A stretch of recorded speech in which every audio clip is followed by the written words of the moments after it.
Setelah kekalahan menyakitkan melawan Australia, timnas Indonesia harus segera bangkit. Bahrain sudah menanti di Stadion Gelora Bung Karno, dan pertandingan ini bukan sekedar laga biasa. Ini adalah pertarungan hidup dan mati. Kalau masih ingin menjaga asa menuju Piala Dunia 2026, Garuda wajib menang sih. Tapi pertanyaannya adalah, apakah timnas sudah siap menghadapi Bahrain yang dikenal punya pertahanan solid dan serangan balik cepat? Apakah Kluivert bakal melakukan perubahan strategi atau tetap dengan pendekatan agresif seperti melawan Australia? Yuk kita bahas lebih dalam.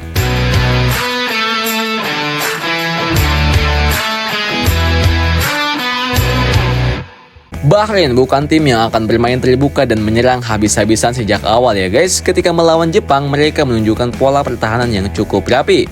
Secara formasi dasar, mereka menggunakan 4 back, tapi saat bertahan, winger kiri mereka turun lebih dalam untuk membantu lini belakang. Strategi ini digunakan untuk meredam tim yang memakai skema 3 back seperti Jepang dan timnas Indonesia. Bahrain juga bukan tim yang sekedar menunggu di lini pertahanan. Mereka tetap melakukan pressing dalam skala sedang. Artinya mereka tidak langsung bertahan total, tapi akan membaca pemicu untuk melakukan pressing lebih agresif.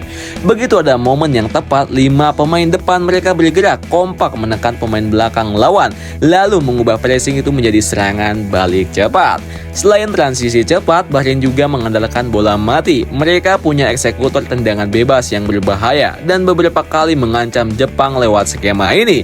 Ini jadi pekerjaan rumah besar bagi timnas Indonesia, karena di laga sebelumnya lini belakang kita masih sering kehilangan fokus dalam situasi bola mati. Dari sesi latihan dan wawancara, terlihat Kluivert masih ingin memainkan gaya menyerang. Tapi pertanyaannya adalah, apakah pendekatan ini masih relevan menghadapi tim seperti Bahrain? Jika Indonesia tetap bermain agresif tanpa kontrol yang baik, bisa jadi bumerang ya. Bahrain hanya menunggu celah untuk melancarkan serangan balik cepat. So, timnas harus menemukan keseimbangan antara menyerang dan bertahan sih. Selain itu, Kluivert juga perlu memikirkan soal rotasi pemain. Beberapa nama yang tampil kurang maksimal saat melawan Australia harus dievaluasi sih. Jika masih menggunakan komposisi yang sama tanpa perubahan berarti, bisa jadi hasilnya tidak akan jauh berbeda ya guys. Mari kita bahas sektor per sektor ya guys. Martin Paes tampil kurang meyakinkan saat melawan Australia. Kiper keturunan Belanda ini hanya mampu melakukan 2 penyelamatan sepanjang laga.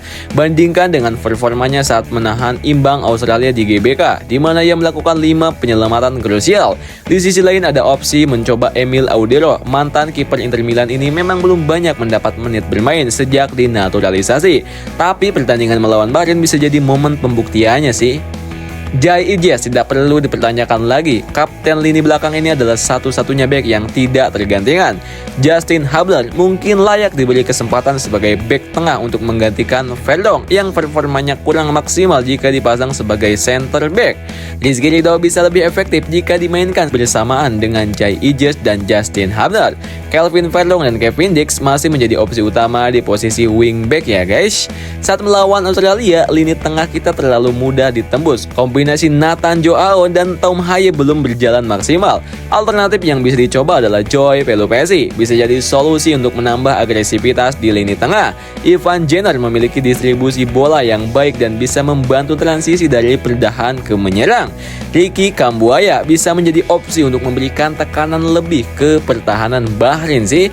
Nah, jika skema ini belum berhasil membongkar pertahanan Bahrain, Tom Haye bisa dimasukkan di babak kedua untuk mengambil alih peran sebagai kreator serangan.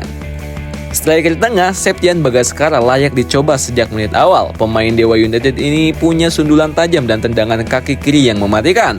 Winger kiri, Ragnar Oratmangun kembali tersedia setelah absen di laga sebelumnya. Kecepatan bisa menjadi ancaman bagi pertahanan Bahrain. Winger kanan, Ole Romeni tampil cukup menjanjikan di laga debutnya dan mencetak 1 gol ke gawang Australia. Dia harus tetap dipercaya sebagai starter sih. Nah, jika tim masih kesulitan mencetak gol, ada opsi memasukkan Rafael Struijk atau Ramadan Sananta di babak kedua untuk memberikan dimensi serangan yang berbeda. Kekalahan dari Australia sudah cukup. Timnas harus belajar dari kesalahan dan tampil lebih disiplin menghadapi Bahrain. Jika Kluivert tetap tenang dengan strategi agresif, maka pressing dan transisi bertahan harus rapi. Jika tidak, Bahrain akan menghukum kita dengan serangan balik cepat. Di atas kertas, timnas Indonesia punya materi pemain yang bisa bersaing, tapi tanpa eksekusi yang tepat, peluang lolos bisa semakin mengecil.